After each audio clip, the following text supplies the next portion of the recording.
नमस्कार। एक नई सुबह की शुरुआत के साथ हम हाजिर हैं नए तेवर नए कलेवर के साथ नया सवेरा के इस विशेष अंक को लेकर। मैं हूं शहला निगार। संभल हिंसा केस में जांच का दायरा लगातार बढ़ता जा रहा है। सपा सांसद जियाउर रहमान बर्क के खिलाफ संभल पुलिस दंगे के आरोप में नोटिस जारी कर चुकी है। उन्हें पूछताछ के लिए बुलाया गया है। तो वहीं बिहार विधानसभा चुनाव से पहले दिल्ली में आज होगी बिहार एनडीए की एक बड़ी बैठक और इसमें बिहार विधानसभा चुनाव की तैयारियों पर चर्चा हो सकती है। इन तमाम खबरों पर विस्तार से रहेगी हमारी नजर। ग्राउंड जीरो से जुड़ेंगे हमारे संवाददाता भी। अगले 1 घंटे में हम आपको दिखाएंगे देश और दुनिया की ताजा तरीन खबरें और साथ ही साथ बात होगी फिल्म, साहित्य, संगीत और जीवन के संघर्षों से जुड़ी कहानियों की भी। शुरुआत सुबह की सुर्खियों के साथ। संभल हिंसा में आरोपी सांसद जियाउर रहमान बर्क की बढ़ी मुश्किलें। पूछताछ के लिए एसआईटी ने थमाया नोटिस। बर्क ने कहा जांच में करेंगे पूरा सहयोग। बिहार चुनाव से पहले आज दिल्ली में एनडीए की बैठक। बीजेपी अध्यक्ष जेपी नड्डा समेत घटक दलों के तमाम नेता जुटेंगे बीजेपी नेता संजय जायसवाल के घर।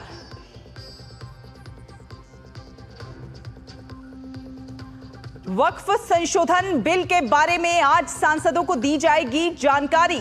जेपीसी के चेयरमैन जगदंबिका पाल समझाएंगे बिल की बारीकियां। इसी सत्र में बिल पेश करने की तैयारी में है सरकार। गोवा विधानसभा में एसटी प्रतिनिधित्व समेत त्रिभुवन सहकारी विश्वविद्यालय बिल आज लोकसभा में हो सकता है पारित। राज्यसभा में बैंकिंग कानूनी संशोधन बिल भी पास करने की होगी कोशिश। और काला सागर पर सैन्य हमला रोकने पर सहमत हुए रूस और यूक्रेन। अमेरिका ने कहा युद्ध खत्म होने तक शांति वार्ता पर रहेगा जोर।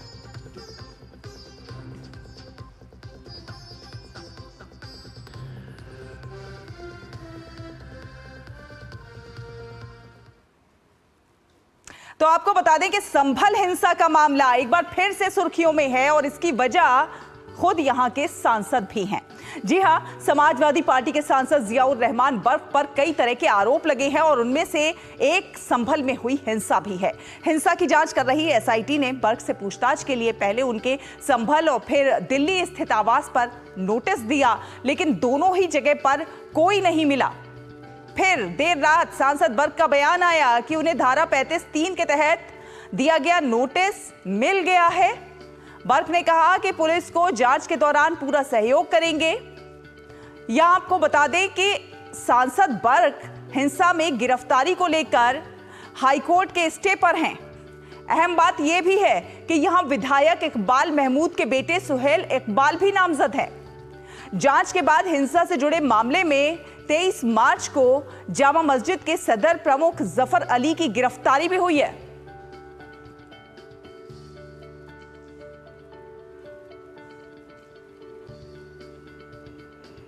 जो नोटिस दिया गया है सेक्शन 35(3) के तहत वो रिसीव कर लिया है और माननीय हाई कोर्ट के आदेश अनुसार जो विवेचना की है उसमें पुलिस ने सहयोग के लिए कहा। तो मैंने जाहिर सी बात है, मैं इस देश का नागरिक हूँ, सांसद भी हूँ, तो मैंने उनको ये विश्वास दिलाया जो भी जांच में सहयोग की जरूरत पड़ेगी मैं पूरा सहयोग करूँगा। और जो था मैंने उनको नोटिस को रिसीव कर लिया है। और ज्यादा बातचीत के लिए, ज्यादा जानकारी के साथ विकास सिंह हमारे संवाददाता लखनऊ से हमारे साथ जुड़ गए हैं। विकास, सुप्रभात। संभल से सपा सांसद जियाउर रहमान बर्क एक साथ 2 मुश्किलों में अब घिरते हुए नजर आ रहे हैं। बर्क के खिलाफ संभल पुलिस दंगे के आरोप में नोटिस जारी कर चुकी है और उन्हें पूछताछ के लिए बुलाया है। अगर पुलिस जवाब से संतुष्ट नहीं होती है तो उनकी गिरफ्तारी भी हो सकती है। तो वहीं दूसरी तरफ बर्क के मकान पर बुलडोजर एक्शन का भी खतरा मंडरा रहा है, क्योंकि बर्क पर बिना नक्शा पास कराए मकान बनवाने का भी आरोप है। जी बिल्कुल, आपने सही कहा कि तमाम सारे उनके ऊपर आरोप है और इसी में कल जब एसआईटी की टीम उनके संभल आवास पर पहुंचती है तो वो वहां नहीं मिलते हैं। उसके बाद वह टीम दिल्ली पहुंचती है और उनको ये नोटिस दिया जाता है, जिसके बारे में उन्होंने जिक्र भी किया कि वो 8 तारीख को पुलिस पूछताछ के लिए पहुंचेंगे, वो पूरा सहयोग करेंगे। इससे पहले तमाम सारे ऐसे मामले हैं जिनसे उनका सीधा जुड़ाव नजर आया। इससे पहले बिजली चोरी की बात रही हो, जिसमें 1,91,91,00,000 का उनको नोटिस दिया गया था, उनके ऊपर प्लांटी लगाई गई थी। और दूसरा मामला था उनका मकान जो बिना नक्शे के मकान है, और उस पर भी जांच चल रही है और जल्दी उस पर भी एसडीएम कोर्ट निर्णय लेगी कि क्या कुछ आगे की कार्रवाई की जाती है। जिस तरीके से 24 नवंबर को यह घटना हुई थी, इस घटना में पुलिस लगातार कार्रवाई कर रही थी। इस मामले में लगातार पुलिस ने जो कार्रवाई की उसमें 80 से ज्यादा लोगों की गिरफ्तारी की जा चुकी है। और अभी 3 दिन पूर्व ही जामा मस्जिद के जो इमाम है, सदर है, उनको भी गिरफ्तारी उनकी की गई थी। तो लगातार पुलिस एक्शन में है, एसआईटी एक्शन में है। इस मामले में अब बारी है सपा सांसद जियाउल बर्क की, संभल सांसद, तो उनको नोटिस दिया गया है। चूंकि इस मामले से जुड़े काफी ज्यादा उनके ऊपर भी इशारा करते थे, उन्होंने कई ऐसी बातें कही थी जिससे वहां पर भीड़ भड़क सकती थी। पुलिस का कहना था कि इस मामले में जो सीधे आरोपी है तो पूछताछ उनसे होगी। इस मामले को लेकर वो हाईकोर्ट भी गए थे, लेकिन एसपी संभल ने बताया था कि हाईकोर्ट के निर्देशानुसार जिस तरीके से होगा, जो भी नियम कायदे उसी के अनुसार उनको नोटिस दिया गया है। और नोटिस में आकर वो जो तथ्य होंगे, जो पुलिस एसआईटी की टीम उनसे सवाल करेगी, वो सारी बातें उनसे पूछी जाएंगी इस मामले में लेकर। क्योंकि जिस तरीके की घटना हुई थी वो एक बड़ी घटना थी। तमाम सारे 2 दर्जन से ज्यादा पुलिसकर्मी घायल होते हैं, 4 लोगों की मौत होती है। और जो वहां पर जब तलाशी अभियान किया जाता है तो वहां पर कारतूस मिलते हैं, वो कारतूस मिलते हैं जो पाकिस्तान मेड होते हैं, वहां की ऑर्डिनेंस फैक्ट्री के। तो तमाम सारी ऐसी चीजें हैं जो बड़ी संदिग्ध है। वहां पर गुलाम नाम का व्यक्ति पकड़ा जाता है, जो साठा गैंग से जिसका ताल्लुक होता है, जो हथियार सप्लाई वहां पर करता है, हथियार पहुंचाए जाते हैं। तो तमाम सारे बड़े तत्व हैं 24 नवंबर की इस घटना को लेकर। और इसमें अब बारी है सपा सांसद की, सपा सांसद से पूछताछ की जाएगी। बिल्कुल विकास, जैसे कि आपने बताया कि संभल हिंसा में केस में जो है जांच का दायरा लगातार बढ़ता जा रहा है। इससे पहले पुलिस ने संभल मामले में कई गिरफ्तारियां की हैं और जामा मस्जिद के सदर जफर अली को भी पकड़ लिया है। अब सांसद बर्क को नोटिस मिलने के बाद देखने वाली बात यह है कि वो पूछताछ के लिए कब पेश होते हैं। अब तक क्या कुछ कार्रवाई हुई है, अगर आप विस्तार से हमारे दर्शकों को बताएं। बिल्कुल, इस मामले में 8 तारीख को सपा सांसद को पेश होने की बात कही गई है। 8 अप्रैल को वो उनकी पेशी होगी एसआईटी के सामने, जब एसआईटी उनसे पूछताछ करेगी। और जब 24 नवंबर की यह घटना होती है उसके बाद पुलिस की कार्रवाई में तकरीबन 80 से ज्यादा लोगों की गिरफ्तारी की जा चुकी है।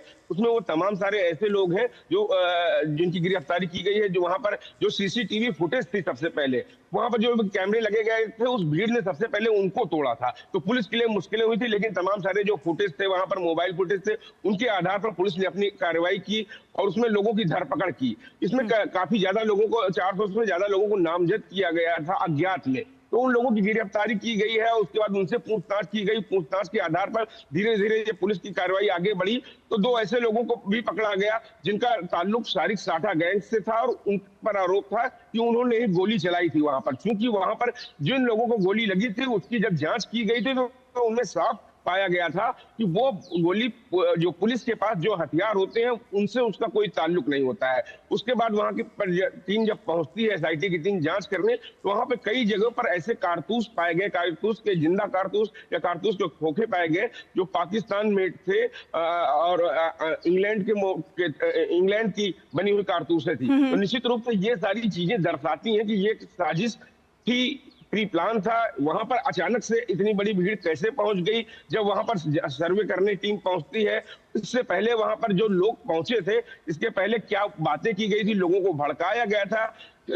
सपा सांसद की तरफ से भी एक बड़ा बयान आया था और वहां के जो जामा मस्जिद के सदर हैं वो वहां पे मौजूद थे, उनकी तरफ से क्या कुछ कार्रवाई की गई। हालांकि उनकी गिरफ्तारी कर ली गई है। उनसे 4 घंटे की पूछताछ के बाद पुलिस ने उनकी गिरफ्तारी की है। अब सपा सांसद की बारी है। चूंकि ये अभी तक बचे हुए थे, ये हाईकोर्ट चले गए थे, लेकिन हाईकोर्ट के ही निर्देशानुसार अब इनको सम्मन भेजा गया और सम्मन के द्वारा एसआईटी इनसे इस पूरे मामले पर, इनसे जुड़े मामले की पूछताछ करेगी।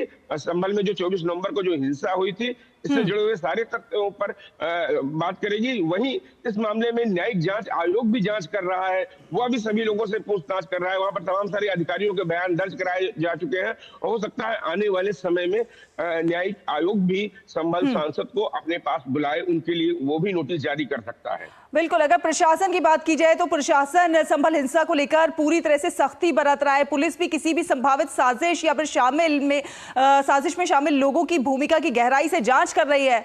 अब इस मामले में और भी कई बड़े खुलासे होने की संभावना है।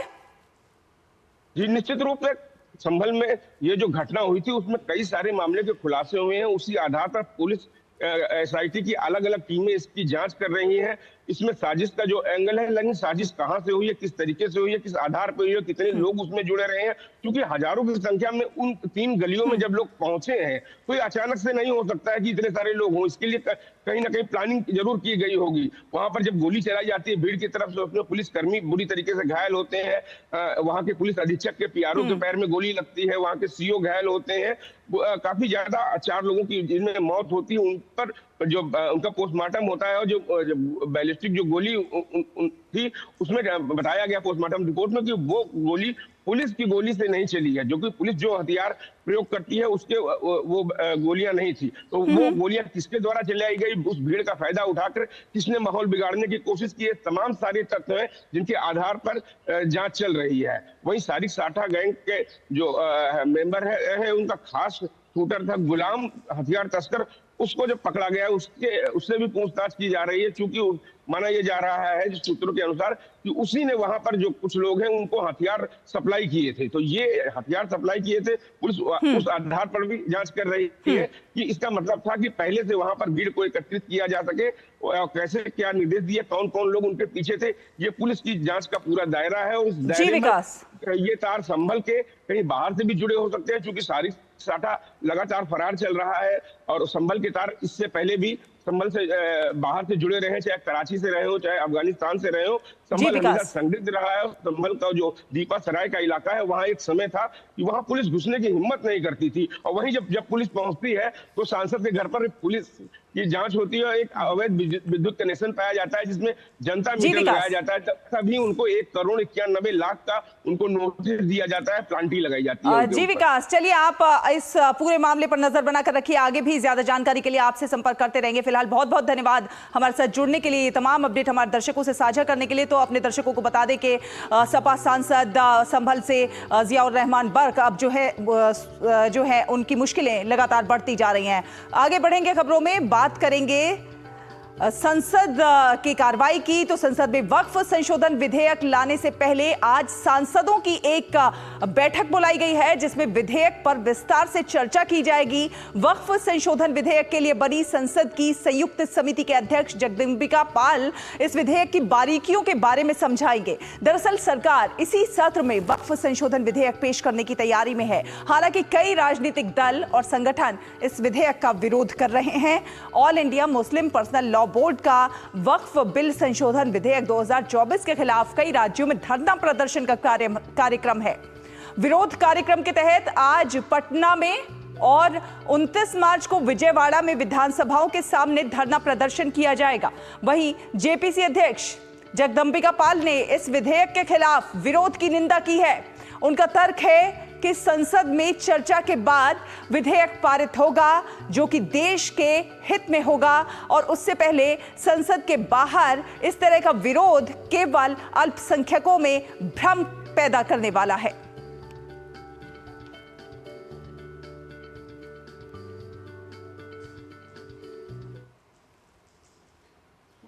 वक्फ के कानून में संशोधन करके इसका फायदा अल्पसंख्यकों के, खास तौर से गरीब और पसमानदा को कैसे मिल सके, सरकार का ये प्रयास है। और हमने रिपोर्ट भी सबमिट कर दी, उस पर अभी सरकार अमेंडेड बिल लेकर के आएगी। अभी बिल आया भी नहीं, और उसके बाद जंतर मंतर पे ये विरोध कर चुके। अब पटना में जा रहे हैं 26 तारीख को, फिर 29 को विजयवाड़ा जा रहे हैं।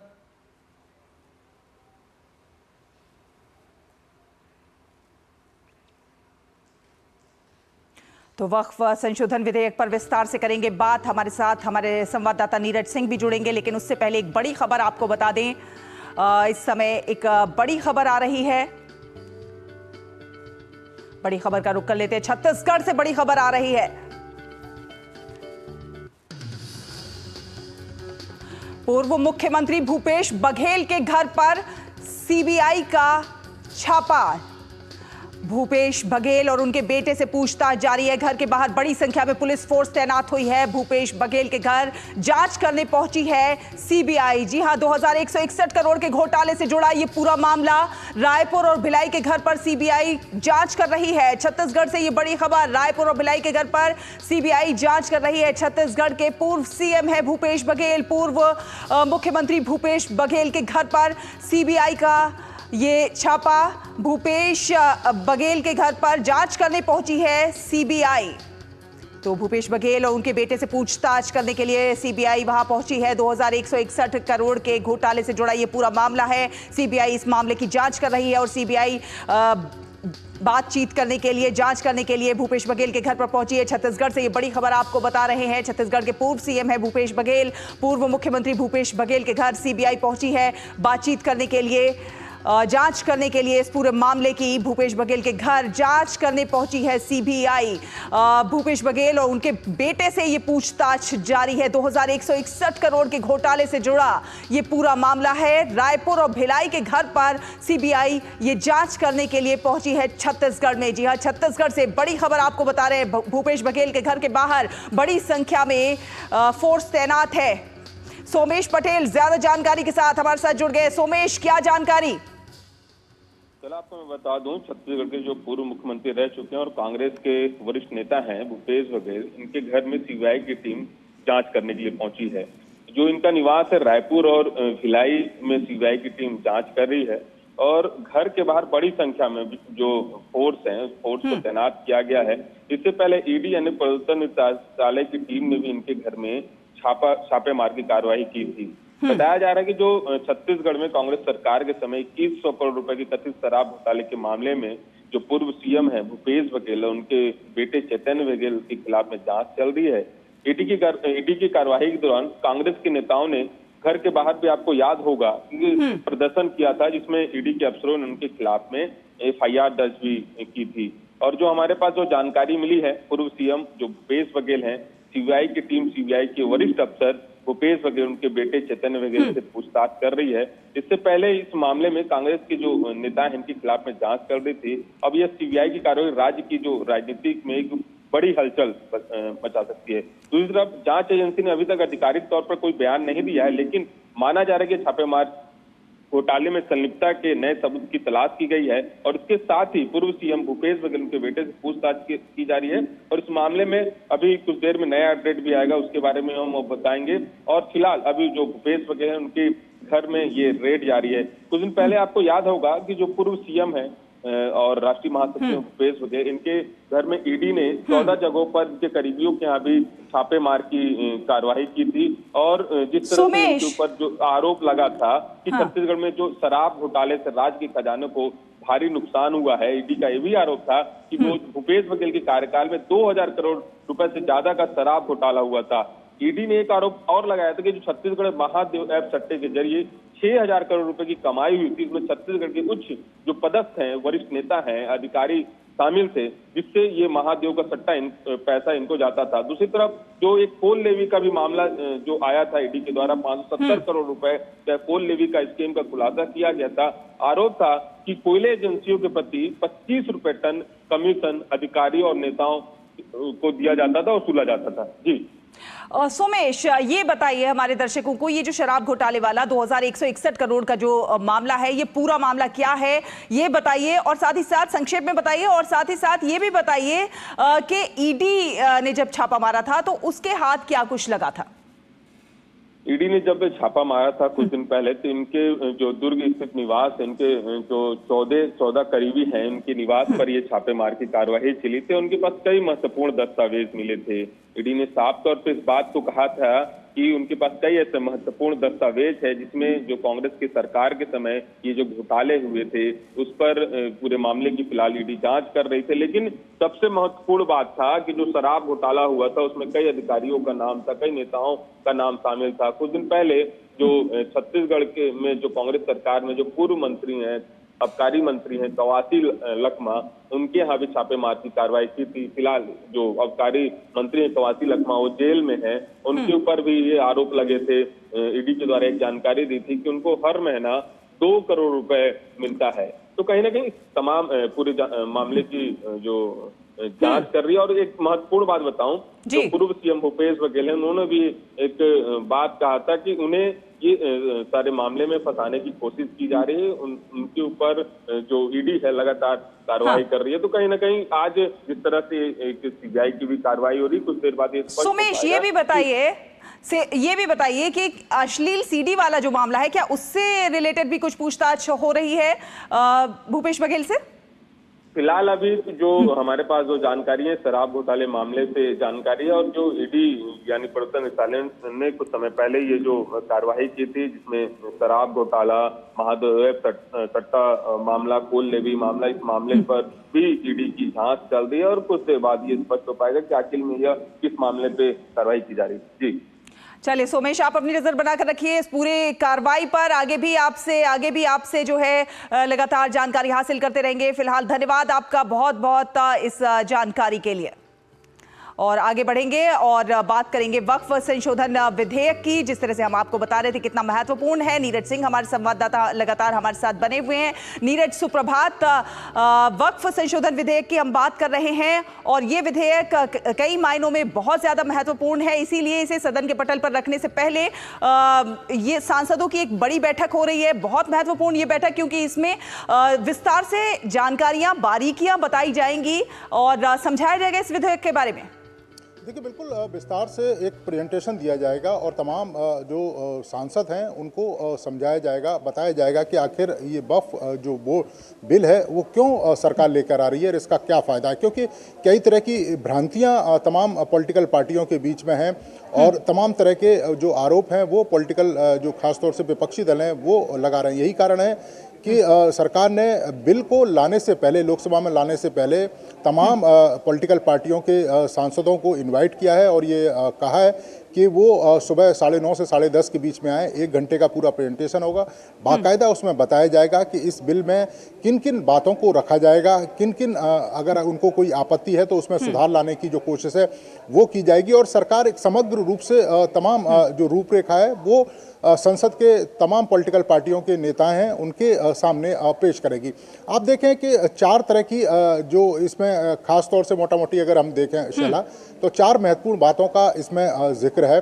क्योंकि 655 पन्नों की जो रिपोर्ट है जेपीसी की वो सौंप दी गई है और जब बिल लेकर आएगा तो तमाम पॉलिटिकल पार्टियों ने जब इसका विरोध किया तो सरकार की तरफ से स्पष्ट कहा गया कि एक तो जो वक्फ की संपत्तियां हैं उनका एक तरीके से उनका जो सुविधा के अनुसार जो गरीब पशमिंदा जो मुसलमान के लोग हैं उनके फ़ायदे के लिए जो इस्तेमाल है वो किया जाएगा। इसके साथ साथ ही आप देखें कि वक्फ किसी भी संपत्ति पर अपना दावा कर देता था और उसके बाद उसे कोर्ट में चुनौती नहीं दी जाती थी, लेकिन अब हाई कोर्ट में चुनौती दी जा सकती है। क्योंकि आपने भी देखा है कि कई तरह की जो संपत्तियां निजी संपत्तियां होती हैं या सरकारी संपत्तियां होती हैं और वक्फ उन पर अपना जो दावा है वो पेश कर देता है।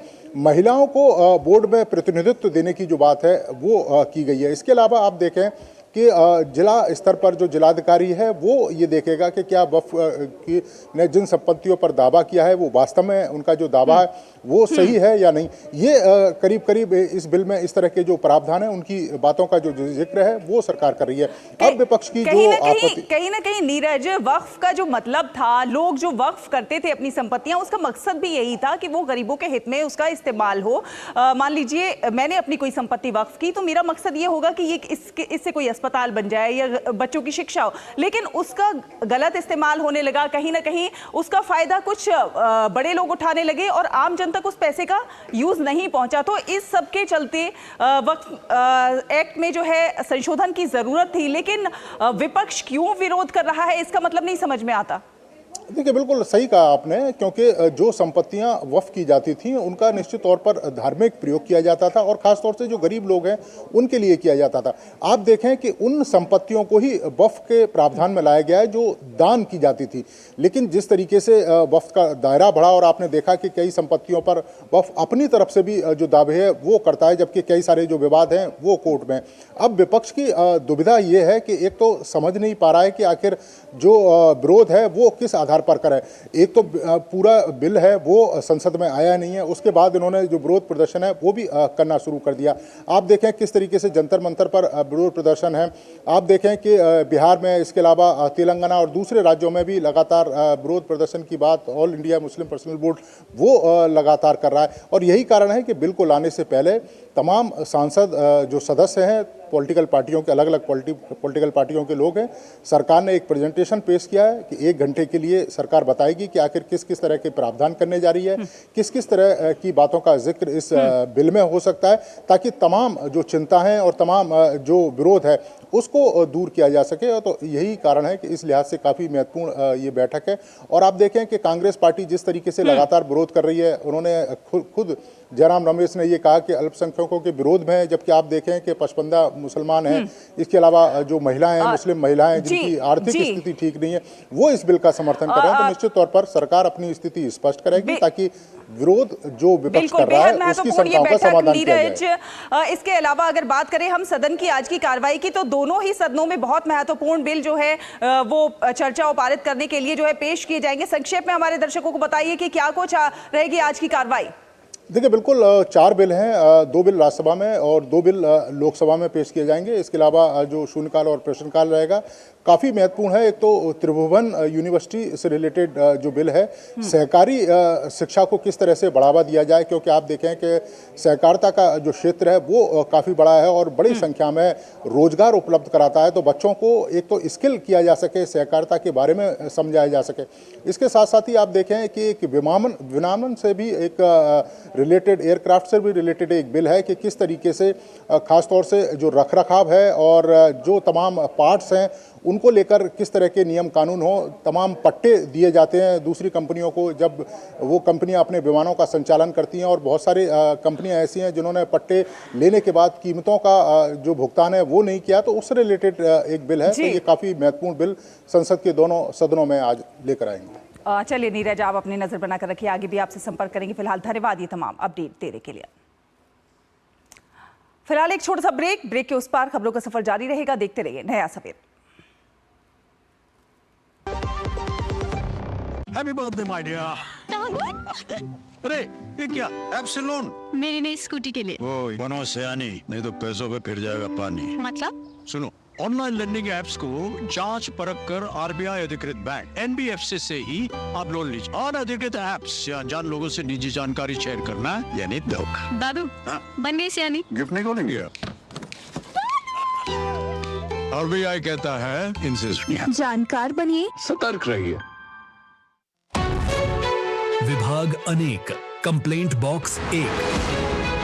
किसी भी सरकारी दफ्तर, विभाग या बैंक से जुड़ी शिकायत के लिए pgportal.gov.in पर जाएं, रजिस्टर करें, संबंधित विभाग चुनें, शिकायत दर्ज करें और ट्रैकिंग आईडी नोट करें। एसएमएस या ईमेल पर एक्नॉलेजमेंट पाएं और शिकायत का जवाब सीधे मंत्रालय से प्राप्त करें। अब तक 1 करोड़ 12 लाख से अधिक भारतीयों ने भरोसा जताया। सीपी ग्राम्स, आपकी हर शिकायत का हल। अभी शिकायत दर्ज करें pgportal.gov.in।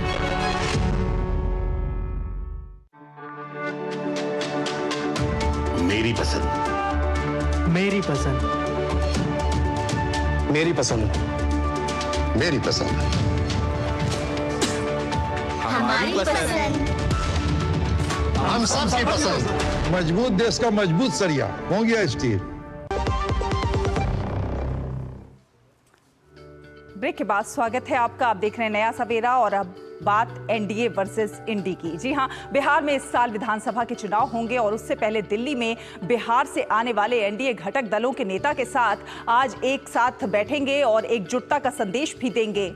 बिहार बीजेपी के पूर्व अध्यक्ष और लोकसभा में पार्टी के चीफ व्हिप संजय जायसवाल के घर पर यह बैठक होगी।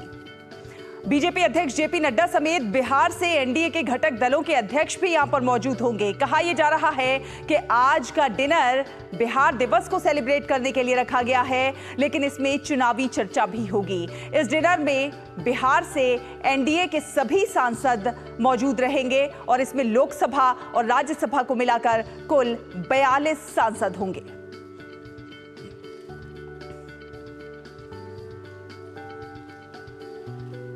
और आगामी बिहार विधानसभा चुनाव से पहले कांग्रेस ने आधिकारिक तौर पर इंडी ब्लॉक के तहत चुनाव लड़ने की घोषणा कर दी है। ये निर्णय कल कांग्रेस के राष्ट्रीय अध्यक्ष मल्लिकार्जुन खड़गे की अध्यक्षता में हुई एक उच्च स्तरीय बैठक में लिया गया। बैठक में राहुल गांधी और बिहार के वरिष्ठ कांग्रेस नेताओं समेत कई प्रमुख नेता शामिल हुए। बिहार कांग्रेस अध्यक्ष राजेश कुमार ने पार्टी के रुख की पुष्टि की। कहा कि कांग्रेस पार्टी बिहार विधानसभा चुनाव गठबंधन के तहत लड़ेगी। सीट बंटवारे के फॉर्मूले के बारे में कांग्रेस की ओर से कहा जा रहा है कि जब चुनाव नजदीक आएंगे तो सभी नेता मिलकर फॉर्मूला तय करेंगे। दिलचस्प बात यह है कि आरजेडी द्वारा तेजस्वी यादव को महागठबंधन के मुख्यमंत्री पद के उम्मीदवार के रूप में पेश किए जाने के बावजूद कांग्रेस नेताओं ने संकेत दिया है कि अंतिम निर्णय सभी गठबंधन सहयोगियों के साथ परामर्श के बाद लिया जाएगा।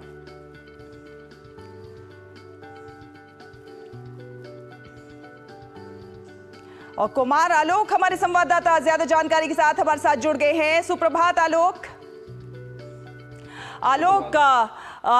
बिहार चुनाव से पहले एनडीए की एक बड़ी बैठक होने वाली है। कहा तो ये डिनर जा रहा है, लेकिन इसमें चुनावी चर्चा भी होगी और किस तरह से विधानसभा चुनाव लड़ा जाए उसकी बात होगी। कहीं ना कहीं एनडीए की ताकत दिखाने की भी कोशिश होगी।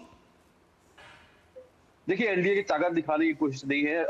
एनडीए का जो गठबंधन है, आपने देखा होगा कि लोकसभा चुनाव में जिस तरीके से नीतीश कुमार के साथ और जो तमाम चिराग पासवान और उपेंद्र कुशवाहा इन सब ने साथ मिलकर चुनाव लड़ा और काफी शानदार परफॉर्मेंस उनका रहा।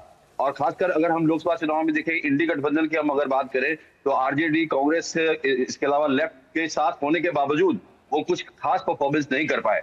सबसे बड़ी बात है कि एनडीए की ओर से जो उनकी जो ताकत है, अगर हम चिराग पासवान की वोट बैंक की बात करें, अगर हम बीजेपी के वोट बैंक की बात करें, अगर हम नीतीश कुमार के वोट बैंक की बात करें, तो आज भी एनडीए बहुत ही मजबूत है वहां पर बिहार में। और इसी मजबूती को एक अमली जामा पहनाने के लिए ये आज का ये जो डिनर है, जो जायसवाल है, जो पूर्व बीजेपी के अध्यक्ष रह चुके हैं बिहार के, उनके घर पे होगी ये डिनर। और उसमें जैसा कि आपने बताया कि 42 सांसद जो लोकसभा और राज्यसभा को मिलाकर के यहाँ पर बैठक होगी। और बैठक डिनर एक नाम है कि डिनर जो 22 मार्च को बिहार दिवस के उपलक्ष्य में ये रखा गया है, लेकिन ये पूरी तरीके से पॉलिटिकल है और इसमें चुनावी चर्चा होगी और क्या रणनीति रहेगी एनडीए की उस पर भी चर्चा होगी। क्योंकि इसमें सारे जो राष्ट्रीय अध्यक्ष है, चाहे वो जेपी नड्डा हो बीजेपी से, चाहे वो संजय झा हो जेडीयू के, चिराग पासवान हो लोजपा रामविलास पासवान के, इसके अलावा उपेंद्र कुशवाहा है, तो जीतन राम मांझी है। तो ये बहुत बड़ी बैठक है अपने आप में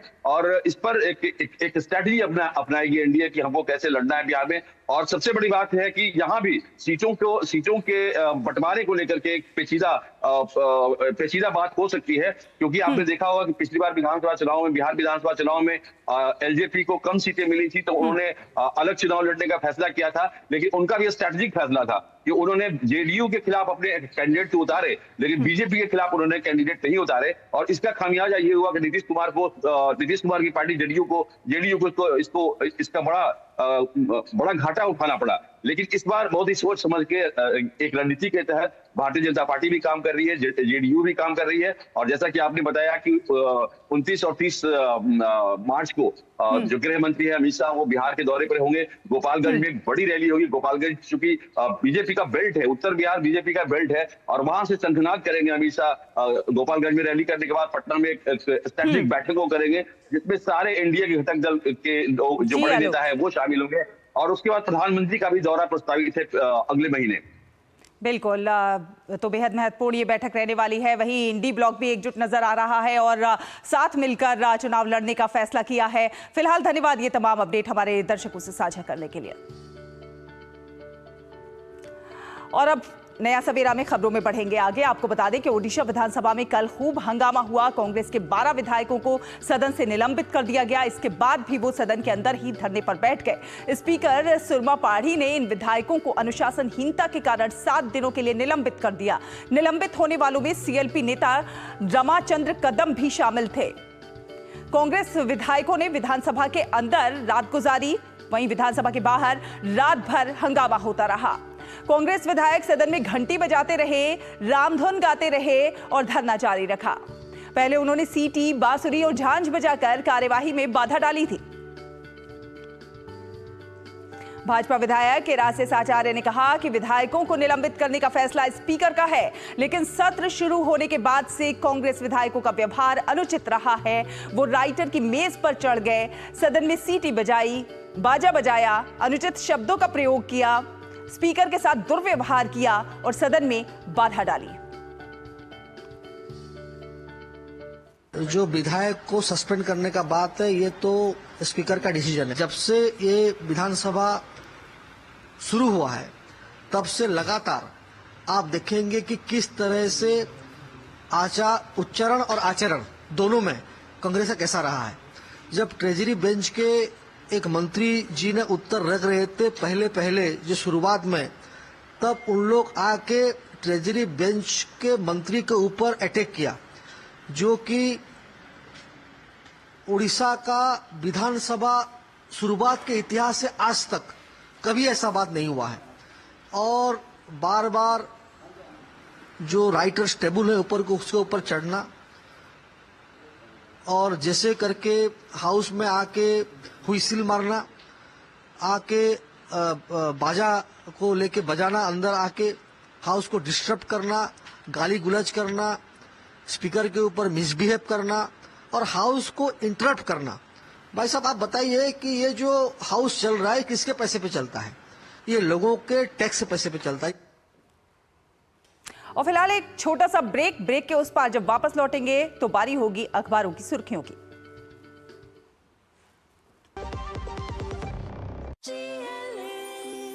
जो लक्ष्य चुना था समझ आने लगा है। GLA यूनिवर्सिटी, उच्च लक्ष्य की निश्चित प्राप्ति।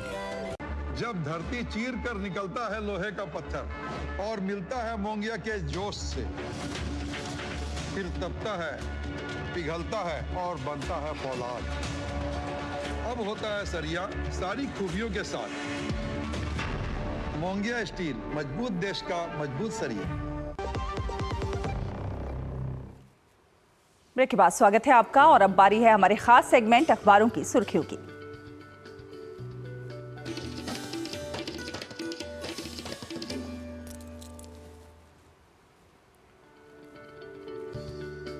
तो दिल्ली से प्रकाशित होने वाले तमाम अखबारों को लेकर हमारे साथ स्टूडियो में मौजूद हैं हमारी सहयोगी भावना नैयर। सुप्रभात भावना, क्या कुछ है आज आपके पास अखबारों के पिटारे से?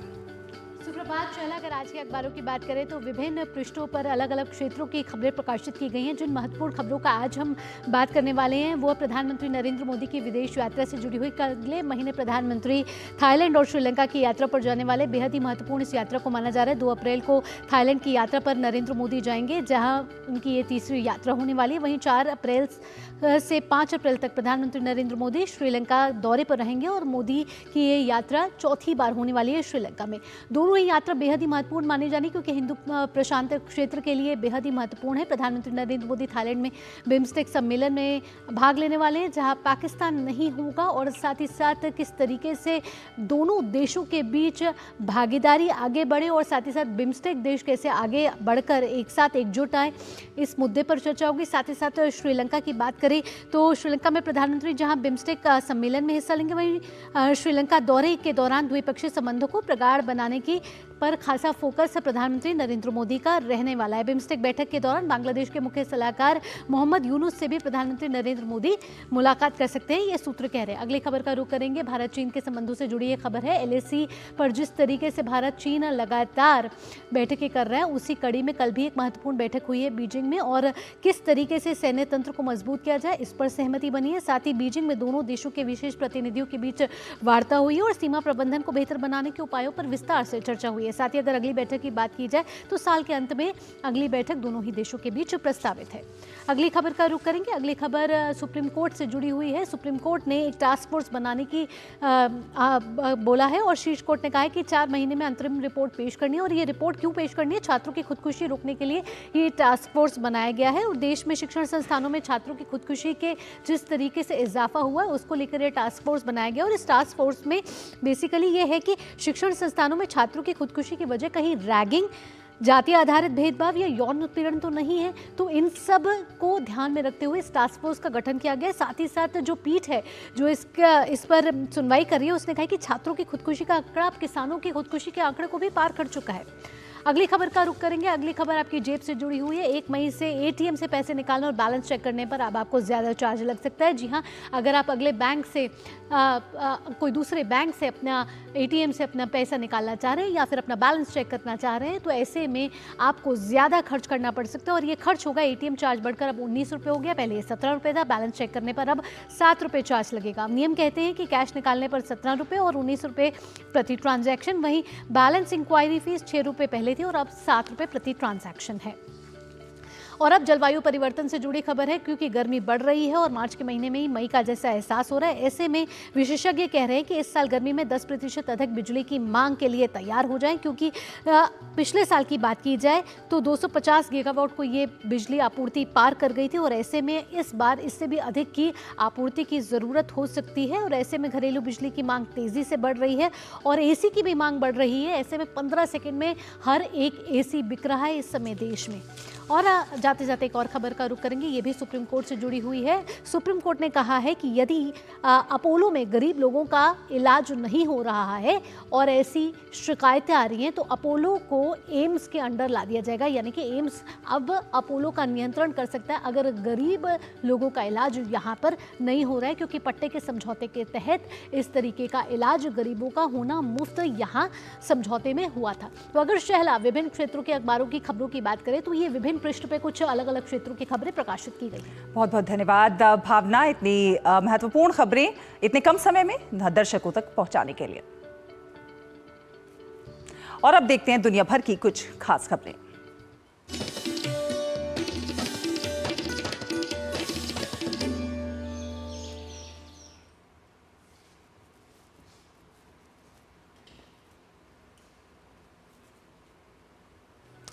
आपको बता दें कि आज बांग्लादेश के लिए बेहद ऐतिहासिक दिन है। 1971 में बांग्लादेश ने पाकिस्तान से स्वतंत्रता की ओर अपने आंदोलन की शुरुआत की थी और इसकी याद में इस दिन को बांग्लादेश का स्वतंत्रता दिवस मनाया जाता है। इसके लिए आंदोलन बंग बंधु के नाम से लोकप्रिय शेख मुजीबुर रहमान के नेतृत्व में आकार ले रहा था। भारत ने इस संघर्ष में एक निर्णायक भूमिका निभाई और दक्षिण एशिया के इस ऐतिहासिक पल में अपने पड़ोसी के साथ मजबूती से खड़ा रहा। बांग्लादेश की आजादी पर हमारे संवाददाता अखिलेश सुमन की ये विशेष रिपोर्ट आप देखिए। 1971 में बांग्लादेश का जन्म पाकिस्तान द्वारा दशकों के भेदभाव की वजह से हुआ। 1947 में भारत के विभाजन के बाद पाकिस्तान बना 2 हिस्सों के साथ, पश्चिमी पाकिस्तान और पूर्वी पाकिस्तान। इन 2 हिस्सों को हजारों किलोमीटर की दूरी अलग करती थी, लेकिन बंगाली भाषी पूर्वी पाकिस्तान जल्द ही राजनीतिक और आर्थिक उपेक्षा का शिकार बनने लगा, जिससे असंतोष और विरोध की भावना तेज हो गई। इस असंतोष की पहली बड़ी अभिव्यक्ति 1952 में हुई, जब बंगाली भाषा को मान्यता देने की मांग को लेकर आंदोलन शुरू हुआ। ये भाषा आंदोलन धीरे धीरे क्षेत्रीय स्वायत्तता की व्यापक लड़ाई में बदल गया। 1966 तक शेख मुजीबुर रहमान पूर्वी पाकिस्तान के निर्विवाद नेता बनकर उभरे और 6 सूत्रीय आंदोलन की शुरुआत की। 1970 के आम चुनाव में उनकी पार्टी अवामी लीग ने जबरदस्त जीत हासिल की, लेकिन पश्चिमी पाकिस्तान ने सत्ता सौंपने से इनकार कर दिया। जब ईस्ट पाकिस्तान बना तब उन्हों को थोड़े दिन बाद फील हुआ कि ये जो वेस्ट पाकिस्तान के जो मिलिट्री और जो ब्यूरोक्रेटिक एलीट है वो मतलब उनके का डिस्क्रिमिनेट कर रहे हैं, मतलब जो बंगाली मुस्लिम्स हैं उनके खिलाफ। तब से उन्होंने वो शुरू किया कि वो अवामी मुस्लिम लीग जो था उसमें उन्होंने मुस्लिम हटा के अवामी लीग बनाया। उन्होंने कहा कि नहीं नहीं, हम लोग बंगाली हैं पर मुस्लिम हिंदू जो भी है पर हमें एक साथ रहना है। 7 मार्च 1971 को शेख मुजीब ने ढाका के रेसकोर्स मैदान में जनसभा को असहयोग आंदोलन की घोषणा की और लोगों को अंतिम संघर्ष के लिए तैयार होने को कहा। फिर 25 मार्च की रात पाकिस्तान की सेना ने ढाका में ऑपरेशन सर्चलाइट के तहत बर्बर हमला किया। शेख मुजीब को गिरफ्तार कर लिया गया। 26 मार्च को बांग्लादेश की मुक्ति संग्राम की औपचारिक शुरुआत हुई, जिसकी याद में अब वहाँ स्वतंत्रता दिवस मनाया जाता है। जैसे जैसे हिंसा बढ़ी, लाखों शरणार्थी भारत की ओर आने लगे। उस समय की प्रधानमंत्री इंदिरा गांधी ने न केवल भारत की सीमाएं खोली, बल्कि अंतर्राष्ट्रीय मंच पर पाकिस्तान के अत्याचारों को उजागर किया और पूर्वी पाकिस्तान की मुक्ति वाहिनी को सैन्य प्रशिक्षण और संसाधनों की मदद दी। भारत की ये मानवीय और रणनीतिक सहायता इस संघर्ष में निर्णायक साबित हुई। बौखलाहट में 3 दिसंबर 1971 को पाकिस्तान ने भारत के एयरबेस पर हमला कर दिया। जवाब में भारत ने तेज और निर्णायक सैन्य कार्रवाई की। केवल 13 दिनों में भारतीय सेना और मुक्ति वाहिनी ने पाकिस्तानी फौज को धूल चटा दी। 16 दिसंबर को ढाका में पाकिस्तान की सेना ने आत्मसमर्पण कर दिया और नया राष्ट्र बांग्लादेश दुनिया के नक्शे पर उभर कर सामने आया। पाकिस्तानी आर्मी की एक डिफीट हुई। उन्होंने जो उनके लगभग 90,000 सोल्जर्स ने पाकिस्तानी जो आर्मी की जो मुंह की खानी पड़ी, जो भारतीय सेना के सामने उन्होंने सरेंडर किया। 10 जनवरी 1972 को शेख मुजीबुर रहमान पाकिस्तान की कैद से रिहा होकर ढाका लौटे। ये रिहाई भारत द्वारा पकड़े गए पाकिस्तानी सैनिकों के बदले में एक राजनयिक समझौते के तहत संभव हो सकी। वे बांग्लादेश के पहले प्रधानमंत्री बने और नवगठित राष्ट्र के पुनर्निर्माण का कार्यभार संभाला। भारत ने बांग्लादेश की संप्रभुता का सम्मान करते हुए जीत के बाद तुरंत वहां से अपनी सेना वापस बुला ली, लेकिन पाकिस्तान ने ऐसा नहीं किया। पाकिस्तान हार के बावजूद लगातार बांग्लादेश के अंदर हस्तक्षेप करता रहा और अब जो नए संकेत मिल रहे हैं उसमें यह चुनौती है कि बांग्लादेश के लोग अपनी संप्रभुता को बचाए रखते हैं, अपनी धर्मनिरपेक्ष और लोकतांत्रिक छवि को बचाए रखते हैं। डीडी न्यूज के लिए दिल्ली से मैं अखिलेश सुमन। और ढाका से नवल सिंह परमार फोन लाइन पर हमारे साथ जुड़ गए हैं। सुप्रभात नवल सिंह परमार। आज का दिन बेहद महत्वपूर्ण है, बहुत ऐतिहासिक है, ना केवल बांग्लादेश के लिए बल्कि भारत के लिए भी, क्योंकि बांग्लादेश की आजादी में भारत का भी विशेष योगदान है।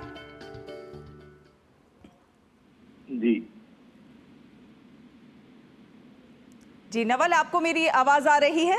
यस, आपकी आवाज मिल रही है, बताइए। बिल्कुल, किस तरह का वहां पर किस तरह का जोश देखने को मिल रहा है, किस तरह के कार्यक्रम देखने को मिल रहे हैं, क्योंकि आज का दिन बहुत महत्वपूर्ण है, बहुत ऐतिहासिक है, बांग्लादेश के लिए तो है ही, भारत के लिए भी है, क्योंकि भारत का भी विशेष योगदान वहां के स्वतंत्रता में। यस, बांग्लादेश का आज 55वां स्वतंत्रता दिन है और काफी खुशी का माहौल है। आज अर्ली मॉर्निंग यहाँ का जो नेशनल मेमोरियल है सावर ढाका के आउटस्कर्ट में, वहाँ पे पुष्प अर्पण करके इनके जो चीफ एडवाइजर है इंटरिम गवर्नमेंट के डॉक्टर मोहम्मद यूनुस और प्रेसिडेंट मोहम्मद शहाबुद्दीन, उन्होंने अपनी जो हीरोइक बलिदान था बांग्लादेश के लोगों का, मुक्ति वाहिनी का और भारतीय सेना का, उनका सम्मान करते हुए अपनी श्रद्धा प्रकट की।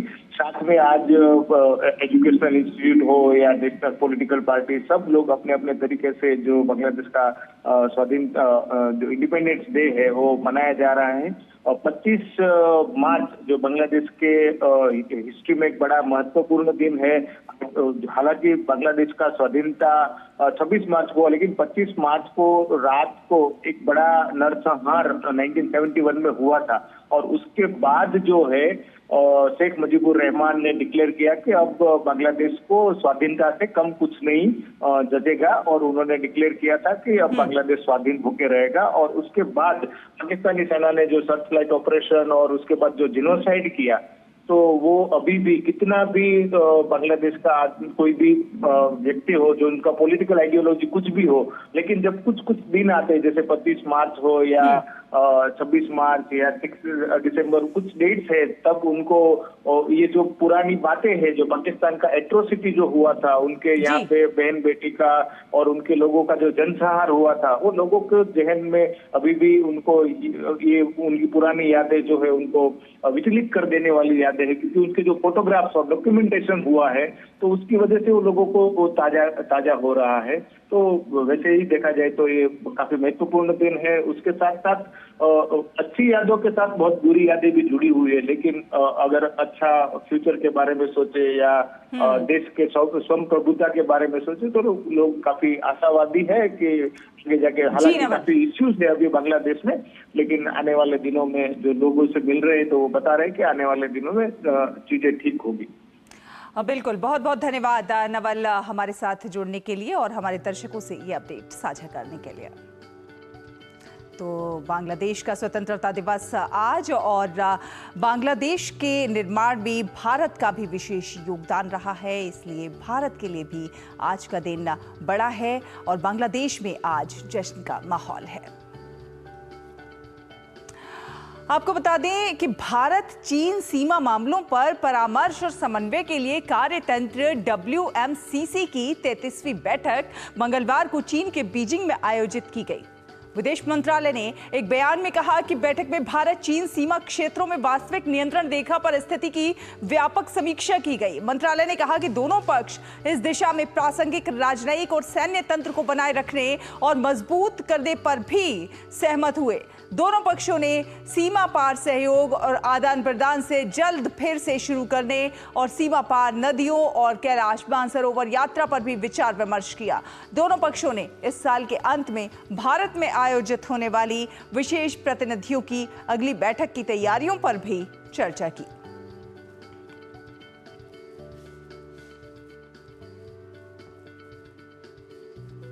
और अब बात करेंगे वेव्स 2025 की। जी हां, अभिनेत्री रूही सिंह भारतीय कॉमिक्स एसोसिएशन की ब्रांड एम्बेसडर होंगी।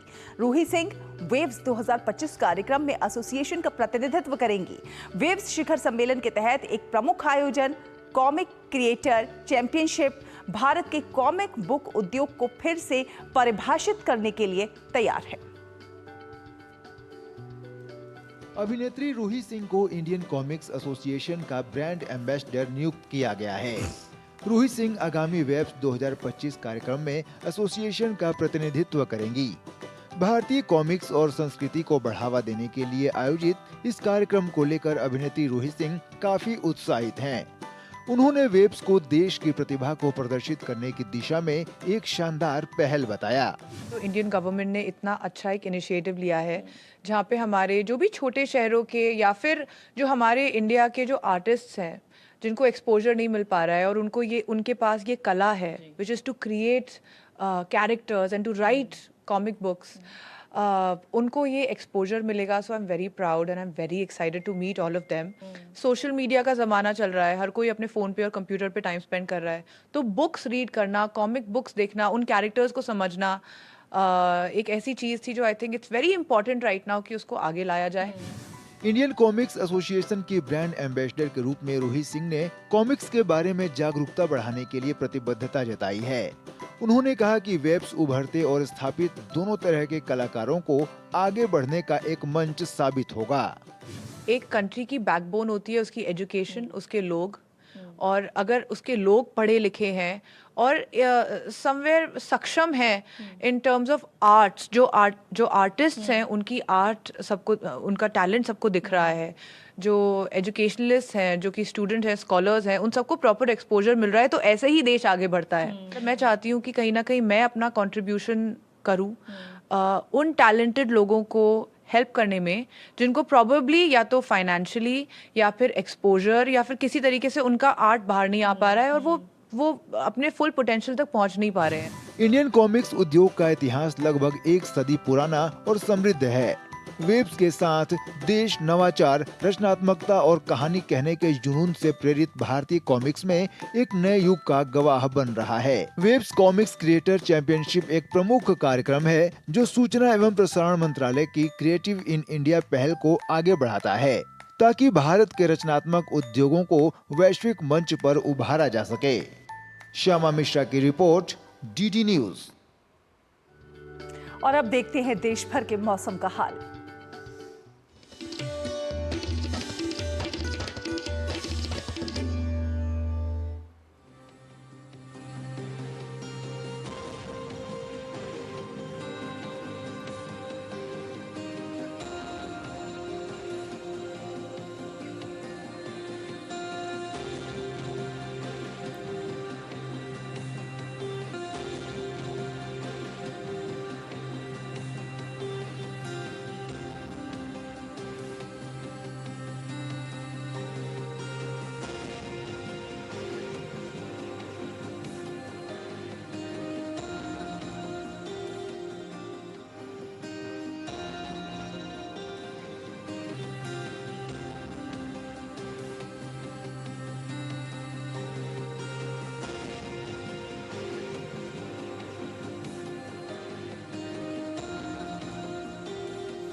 और नया सवेरा में अब वक्त आ गया है आपसे विदा लेने का, लेकिन जाते जाते आपको छोड़ जाते हैं अयोध्या श्री राम की नगरी में सरयू घाट पर की गई संध्या आरती की खूबसूरत तस्वीरों के साथ।